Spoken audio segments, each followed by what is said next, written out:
ఇవన్నీ కూడా మన కళ్ళ ఎదుటనే రైల్వే కోడూరు ఎమ్మెల్యే ఆరవ శ్రీధర్ అత్యాచారం చేశారని ఆపై మోసం చేశారని బాధితురాలు నేరుగా స్వయంగా చంద్రబాబు నాయుడు గారికి ఫిర్యాదు చేస్తే ఈయన ఏం చేశాడు? కమిటీ అంట నో యాక్షన్.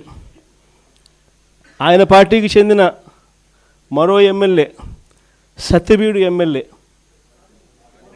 కోనేటి ఆదిమూలం ఒక మహిళ మీద దారుణమైన లైంగిక దాడికి పాల్పడితే ఈయనేం చేశాడు? పంచాయతీ చేసినాడు. No action.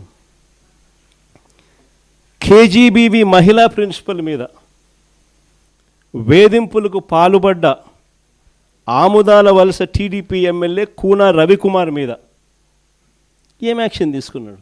No action. మహిళలకు అశ్లీలంగా వీడియో కాల్స్ చేసిన గుంటూరు ఈస్ట్ ఎమ్మెల్యే నజీర్ అహ్మద్ మీద ఏం యాక్షన్ తీసుకున్నాడు? ఆ వీడియోలు వైరల్ అవుతూ ఉన్నాయి.